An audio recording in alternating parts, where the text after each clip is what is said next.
आप सभी का होम साइंस क्लासेस में स्वागत है।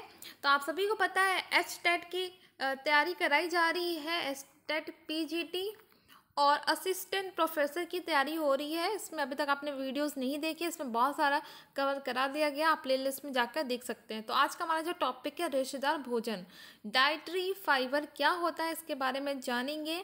तो चलिए आज का वीडियो करते हैं स्टार्ट। श्रुति की दादी एक चुस्त तथा खुशमिजाज बुजुर्ग हैं, किंतु वह काफ़ी बेचैन है क्योंकि उन्होंने पिछले 3 दिनों से शौच नहीं किया। मतलब उन्होंने वो टॉयलेट नहीं गई। उन्होंने महसूस किया कि पिछले 2-3 दिनों से उन्होंने पर्याप्त मात्रा में ताज़े फल, सब्जियां और पानी का सेवन नहीं किया है। ताज़े फलों व सब्जियों में रेशे होते हैं जो हमें कब्ज से बचाते हैं। रेशे क्या होते हैं? रेशे होते हैं, फाइबर होते हैं, ठीक है। रेशेदार जैसे कि हरी पत्तेदार सब्जियों में होती हैं, फलों में होती हैं। तो रेशे क्या करते हैं, हमें कब्ज से बचाते हैं। वो उसमें कैलोरीज नहीं होती है। वो हमारे, अगर आप वेट लॉस कर रहे हैं तो उसमें भी बहुत ही फायदेमंद होती है। आगे और जानेंगे रेशे क्या होते हैं। रेशेदार भोजन को सुक्षास रफेज भी कहते हैं और यह भोजन में उपस्थित उपचय कार्बोहाइड्रेट है। रेशे केवल पादप स्रोतों से ही प्राप्त होते हैं, ठीक है। जैसे सब्जियां, फल, उनमें होता है, नॉनवेज से नहीं पाए जाते हैं, ठीक है। रेशे और यहाँ पे रेशे के प्रचुर भोजन है। तो रेशे कौन कौन से इसमें भोजन आते हैं, देखिए यहाँ पे। साबुत गेहूं का आटा, दलिया। तो साबुत गेहूं का आटा जो उसको आटे को जो चाला जाता है ना, छाना जाता है, तो उसमें रेशे निकल जाते हैं, ठीक है। इसलिए साबुत गेहूं का आटा और दलिया सभी रेशे के अंतर्गत आते हैं। फल जैसे अमरूद, सेब, अनानास, केला, ये सभी रेशेदार फल होते हैं, ठीक है। और इनको छिलकों के साथ खाना चाहिए। जैसे सेब और अमरूद हो गया, अनानास को तो आप काट के खाते हैं, केले को छिलके खाते हैं, लेकिन ये सारे रेशेदार, जब कब्ज होती है तो हमें केले दी जाती है, जैसे कि पेट जल्दी से साफ हो जाए। साबुत दालें जैसे लोबिया, राजमा, काले चने, सभी रेशेदार इसमें दालें आती हैं। सब्जियां जैसे मटर, फलियां, गाजर, पत्ता गोभी, हरे पत्तेदार सब्जियां सभी रेशे के अंतर्गत आती हैं। यहाँ पे देखिए कब्ज क्या होता है, कॉन्स्टिपेशन क्या होता है। कब्ज से तात्पर्य अनियमित तथा सख्त शौच। तो जब रेशे की कमी होती है ना, रेशे नहीं होते, आप खाने में नहीं लेते, तो सख्त शौच आता है या फिर आता ही नहीं है, पेट बिल्कुल जाम हो जाता है। फिर नेक्स्ट देखिए यहाँ पे, खाद्य पदार्थों को जब परिष्कृत किया जाता है तो उनके रेशे, विटामिन, खनिज नष्ट हो जाते हैं। उदाहरण के लिए पॉलिश रहित चावल में पॉलिश युक्त चावल की तुलना में अधिक रेशे होते हैं, क्योंकि चावल को पॉलिश करते हैं तो उससे क्या होता है कि वो रेशे उसमें से समाप्त हो जाते हैं। क्या आप कुछ अन्य उदाहरण बता सकते हैं? हम में से अधिकतर लोग हर रोज गेहूं का आटा अवश्य ही खाते हैं। प्रायः लोग इस आटे को पहले छानते हैं और फिर इसकी रोटी बनाते हैं। जब अभी मैंने बताया था, आटे को जब आप लोग छानते हो तो उसका जो मोटा जो भाग होता है वो आप लोग फेंक देते हो, ठीक है, जिसे चोकर भी कहते हैं। तो वो जो चोकर या भूसी, तो वो निकल जाता, तो रेशे उस आटे से ख़त्म हो जाता, वो आपके पेट के लिए फिर अच्छा नहीं होता। इस प्रक्रिया में गेहूं की भूसी निकल जाती है, जिसमें रेशे प्रचुर मात्रा में होता है। इससे आटे में रेशे की मात्रा कम हो जाती है।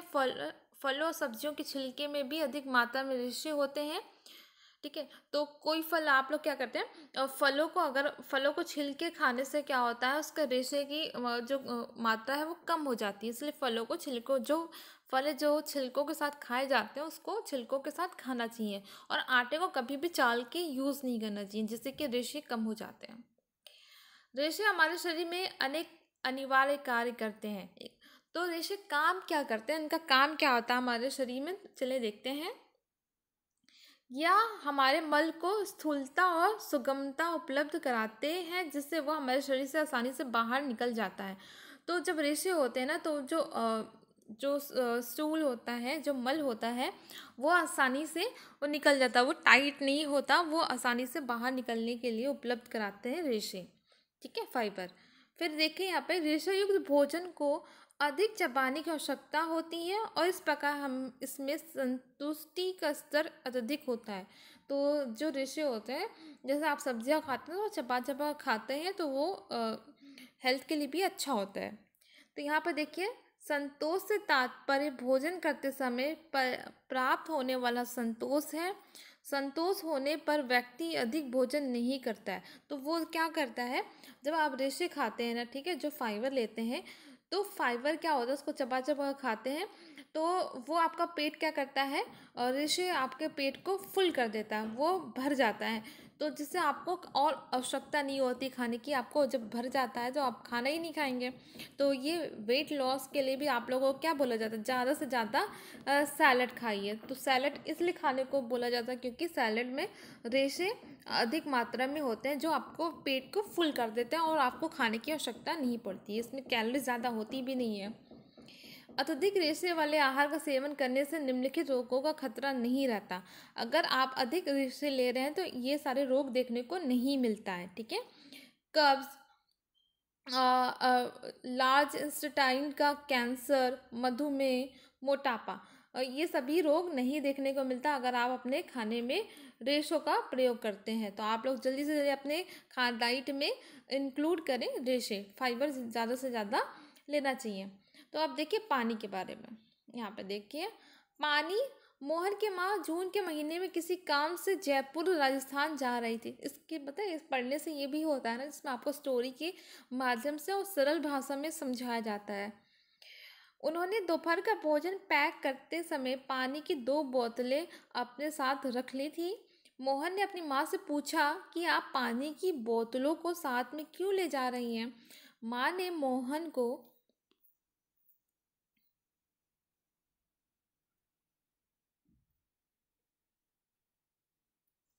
समझाया कि गर्मियों की मौसम में हमारे शरीर में काफ़ी पसीना आता है। इसके कारण शरीर का पानी कम होने लगता है। पानी की इसी कमी को पूरा करने के लिए हमें प्रचुर मात्रा में जल का सेवन करना चाहिए। शरीर में पानी की इस आवश्यकता को लस्सी, फलों के रस आदि से भी पूरा किया जा सकता है। दूसरी ओर सर्दियों के मौसम में हमारे शरीर को पानी की कम आवश्यकता होती है। देखिए गर्मियों में तो जो पसीना निकलता है, ठीक है, पसीने के कारण पानी बाहर निकलता है। और जो धूप गर्मी से भी हमें ज़्यादा पसीना आता है, हीट होती है हमारी बॉडी, इसलिए पानी की आवश्यकता होती है। इसलिए बहुत ज़्यादा पानी पीना चाहिए, लिक्विड पीना चाहिए। आप पानी पी रहे हैं, लस्सी पी रहे हैं, फ्रूट जूस पी रहे हैं, नींबू पानी पी रहे हैं, तो पानी पीते रहना चाहिए। और ठंडियों में ये नहीं है कि पानी नहीं पीना चाहिए। हाँ, गर्मियों के मुकाबले में बहुत कम पानी की आवश्यकता होती है, ठीक है। नेक्स्ट देखते हैं। अब मोहन समझ गया है कि मौसम के अनुसार हमारे शरीर में पानी की आवश्यकता बदलती रहती है। औसतन एक व्यक्ति को प्रतिदिन 8 से 10 गिलास पानी पीना चाहिए। तो एक बार क्वेश्चन आया था कितनी गिलास पानी पीना चाहिए, तो 8 से 10 गिलास पानी पीना चाहिए। पानी पोषक तत्व नहीं है, इसके बावजूद यह हमारे शरीर के लिए अत्यंत महत्वपूर्ण है क्योंकि यह सभी शारीरिक द्रव्यों का एक घटक है। ये पाचन में भी सहायता करता है पानी। यह भोजन को पचाने में भी सहायक होता है और भोजन से पर्याप्त पोषक तत्वों को शरीर की विभिन्न कोशिकाओं तक पहुंचाता है। तीसरा क्या कार्य होता है, यह मूत्र के रूप में हमारे शरीर के अपशिष्ट उत्पादों को बाहर निकालने में सहायक होता है। जैसे कि यूरिन होता है ना, यूरिन के साथ क्या होता है, बाहर सभी इसके जो हानिकारक चीज़ें होती हैं यूरिन के माध्यम से बाहर निकल जाती हैं। तो यहाँ पे हमारा ये टॉपिक आज का समाप्त होता है। नेक्स्ट टॉपिक हम पढ़ेंगे पोषक तत्वों की कमी से होने वाले रोगों के बारे में जानेंगे, जिससे कि एग्जाम में बहुत सारे क्वेश्चंस बनते हैं। तो आज का वीडियो कैसा लगा आप लोग कमेंट करके बताइएगा।